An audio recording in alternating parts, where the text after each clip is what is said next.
I'm going to start by reading part of my story as a survivor of trauma and abuse at the hands of those that I felt were my parents. They were my parents, but I mean, having been abused by them, it was hard for me to believe that at the time.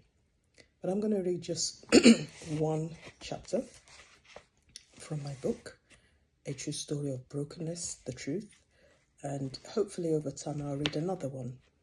And I hope you'll be able to subscribe to my channel and leave your comments, because sometimes people don't believe things until they actually see things. The evidence of things. If it's not in black and white, then it didn't exist. That was what I was told in court. And I had to remove my wig. And I'm wearing a wig today simply because I'm covering the 8 injuries on my head. But the one I'm going to talk about today will be the setting of the others that I will talk about later. So I'm reading chapter 4, My Head Injury. There were 2 other families living at 87 Flaxman Road with us. That was where I lived, in separate apartments. The property owner lived on the middle floor with his family, while another Nigerian couple lived in the basement with their daughter. The daughter was the same age as I was. I do not know much about their personal circumstances, but I was aware that my parents were on talking terms with them. On most school days when I got home, my parents were out. I used to sit at the foot of the stairs and wait for them to return. Sometimes, I believe out of compassion, when the couple saw me sitting on the stairs awaiting my parents' arrival, they would beckon to me to come into their home to stay with them until my parents arrived. Because I knew the family quite well, I would accompany them into their home and play with their daughter until my parents arrived. They were happy to have me in their home during those times. This went on for some time until one day I was told by my parents that I was not allowed in that family home again, even if I was asked to come in. This I later learnt was the result of an argument that had broken out between them in my absence. I immediately had a problem. What should I say if they asked me in? On one of those lonely afternoons while I was waiting for my parents. The next day I did my best to adhere to my parents' instructions, but the family refused to see me sitting on the stairs. So they asked me in. I informed them that I was not allowed in their home. They insisted, stressing that they were not strangers to my parents, and neither was I a stranger in their home. Not wishing to appear rude, I went into the family apartment downstairs, hoping that somehow my parents would understand my predicament. The family prepared some food, as they normally did around that time of the evening, and offered me something to eat. I do not remember what the meal was that evening, but I joined the family at the dining table, sitting next to my friend, their daughter. We spoke about school, friends, and what we thought about our teachers. After the meal, we sat in the living room to watch television. Within about 15 minutes, there was a hard knock on the door.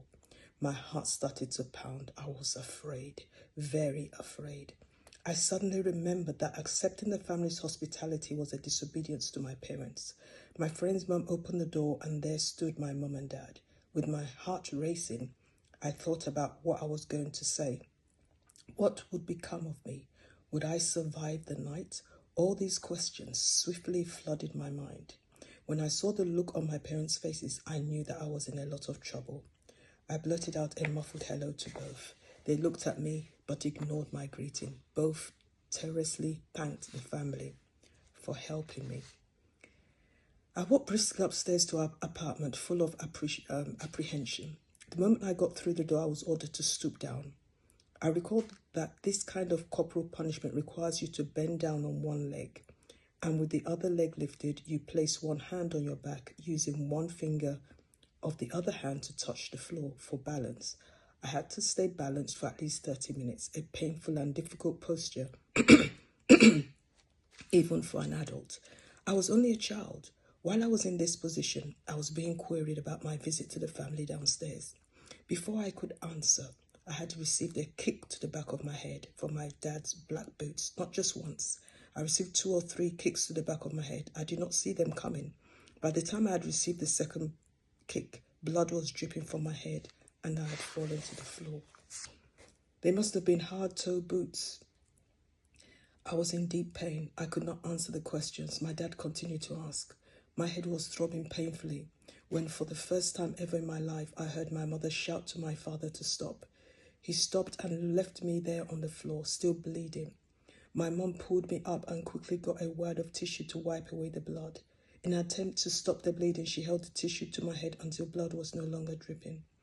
My father, who was a trained nurse before his arrival in the UK, should have checked the wound he had inflicted on me, at the very least to confirm that the bleeding had stopped. I do not think my parents actually understood the extent of the injury I sustained that evening.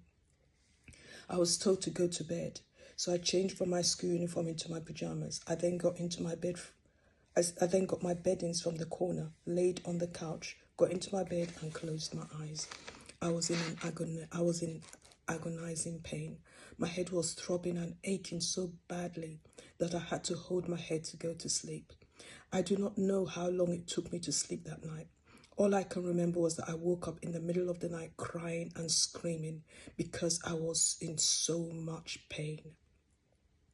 My father, still laying in bed, asked what the matter was. I replied to him, crying out in pain, that my head was hurting. When the light was switched on, I could see that my pillow was covered in blood.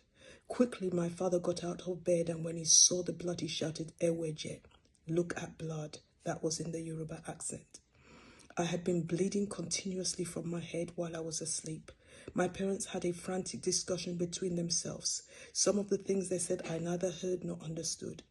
I continued to hold my aching, throbbing head. However, I heard them agree that they had to call the ambulance service immediately. Some of the blood had clotted and locks of my hair was stuck together. The